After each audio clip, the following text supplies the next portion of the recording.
GVMC mayor పీఠాన్ని కూటమి నేతలు కైవసం చేసుకున్నారు. జిల్లా collector, GVMC in charge commissioner Harindra Prasad అధ్యక్షతన జీవీఎంసీ కౌన్సిల్ హాల్లో అవిశ్వాస తీర్మానంపై సమావేశం జరిగింది. అవిశ్వాస తీర్మానాన్ని అనుకూలంగా 74 మంది సభ్యులు ఓటు వేయడంతో మేయర్ పీఠాన్ని వైసీపీ కోల్పోయింది. జీవీఎంసీ అవిశ్వాస తీర్మానంపై మా V digital news bureau chief MSR Prasad అందిస్తున్న వివరాలు. అనుకున్నదే జరిగింది. జీవీఎంసీలో కూటమి వ్యూహం ఫలించింది.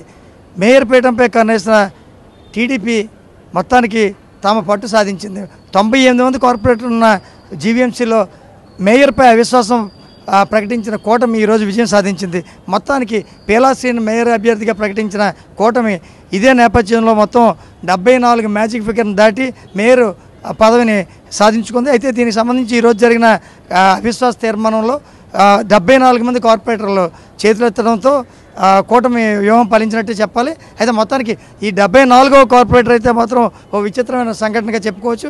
గత మాజీ మంత్రిగా పనిచేసినటువంటి అవంతి శ్రీనివాస్ కుమార్తె ప్రియాంక 74వ వ్యక్తి కావడంతో అందరూ అవాక్కైన పరిస్థితి.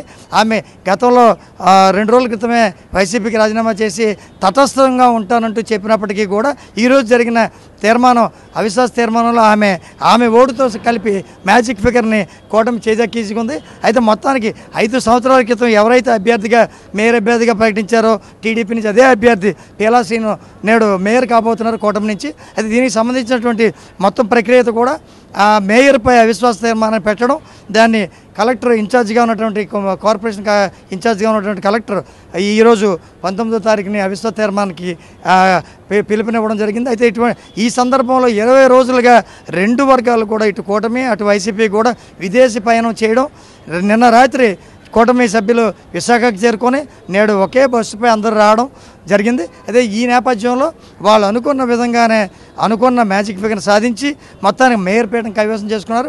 ఈరోజు మేయర్గా పీలాశ్రీని లాంఛనంగానే వాళ్ళు ప్రకటించారు. అయితే ఎన్నికల కమిషన్ ఇచ్చిన నోటిఫికేషన్ నేపథ్యంలో మరో 4 రోజుల్లో మేయర్ ఎన్నిక ఉంటుంది. ఇదంతా కూడా లాంఛనంగా జరుగుతుంది.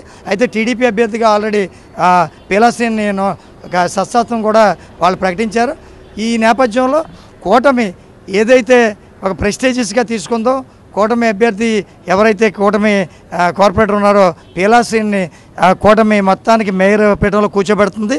ఈ నేపథ్యంలో కీలక పాత్ర పోషించినటువంటి వంశీకృష్ణ తమ జనసేన పార్టీలో దాదాపుగా 17 మంది మొత్తం చేరికలు, అయితే 3 ఉండేవారు, దాన్ని దాదాపుగా 11కి తీసుకెళ్ళిన గంత వంశీకృష్ణకే చెందుతుంది. వంశీకృష్ణతో పాటు బీజేపీ, టీడీపీ మొత్తం అందరూ కలిపి టోటల్ 74 సీట్లను మ్యాజిక్ ఫిగర్తో ప్రియాంకతో 74 పూరించి ఈరోజు మేయర్ పీఠాన్ని కైవసం చేసుకున్నారు. కెమెరా పర్సన్ దిలీప్తో MSR Prasad, V digital news, Visakhapatnam, GVMC నుంచి.